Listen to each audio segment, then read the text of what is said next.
Good morning students. Welcome back to your online English class. Today we will start with the chapter number 4 of your textbook, Landscape of the Soul, written by British author Nathalie Trevorrow. This lesson highlights the differences that lies in the Chinese art form to that of the European art form.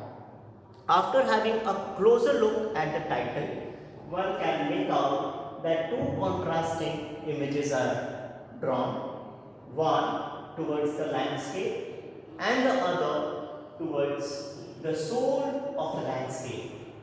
Landscape refers to mountains, ridges, valleys that could be seen by the naked eye. Whereas finding a soul in the landscape means getting deeper into it, finding a new horizon, a new meaning, a new dimension to it. For instance, to a commoner, a painting would be just a common painting. But for the painters and the poets, they will find a deeper meaning and significance to it, and they could relate and correlate it with many things. The same state is being presented by the author, who is of the view that focusing simply on the landscape is the phenomenon of the European art form, whereas finding a soul in a landscape is the task that is being carried out by the Chinese art form. And the same idea and the notion is being presented in the form of twin stories. The first stories takes us into 8th century China, where there was an emperor Xuanzong of Tang, and he commissioned a painter named Wu Daozi to decorate the wall palace. The painter Wu Daozi crafted a masterpiece and he hung it on the wall palace. After seeing it, Emperor was completely amazed by its outer appearance, and he kept on praising the mountains, the ridges, and the outer surfaces that the painter had drawn.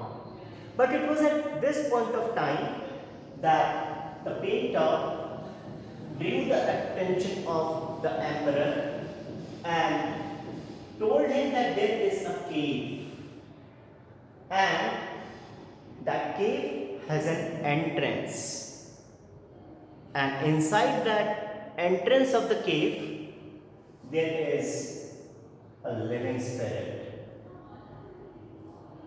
To prove his point, the painter clapped, resulting in the opening of the cave's entrance.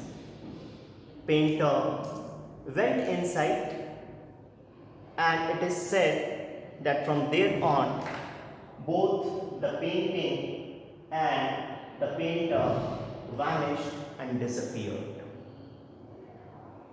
So this story presents two contrasting viewpoints. The painting that was there on the wall drew emperor's attention towards its outer structure, whereas the painter who had created that painting found a much more meaning to it and compared it with a living spirit. And that is what the author wants to make a point with by saying that the Chinese art forms dwells in finding a soul within the landscape. Again, the same idea could be seen in the second story, wherein the 15th century of Antwerp, there lived a blacksmith whose name was Quentin Matsys. He fell in love with a painter's daughter. However, the painter disapproved this alliance because of Quentin's profession. And we have discussed that by profession Quentin was a blacksmith. And so, the painter was against this union. But Quentin did not lose his hope. One day, he sneaked in the painter's studio and painted a fly. The next day, the painter found a fly on his cabin, and he tried all the ways to make it fly.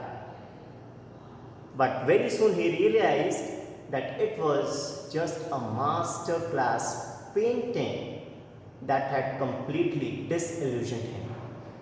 And immediately he realized the mastery of Quentin Matsys, and he admitted him as an apprentice to his studio. And not only this, he also approved their alliance. And why it happened? Because the painting that Quentin had drawn, it was very much realistic and was a master class in every aspect. And at the end, Quentin even married his beloved. So, after presenting these two twin stories, the author gets back to the notion that he had raised it right in the very beginning, that European art form just produces actual or figurative view. Herein, the artist's way is to let the viewers show exactly what he wants them to see in the landscape. So overall, European art form presents the outer view of a creative product. Whereas in the Chinese art form, there is a representation of the artist's thought. Over here, horizons of imagination and possibilities are kept open. One could make out what he or she thinks. It presents horizontal form of art, whereas one can make out whatever he or she wants to feel about it.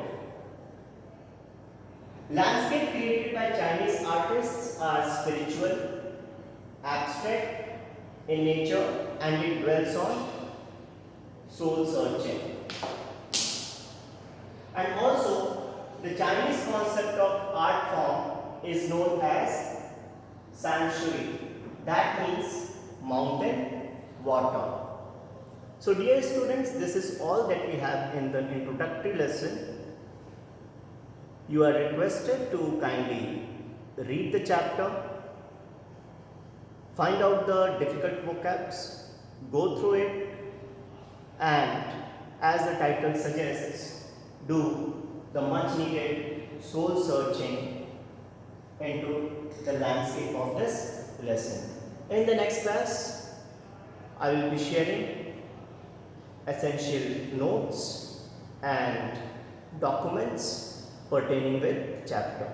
Till then, thank you.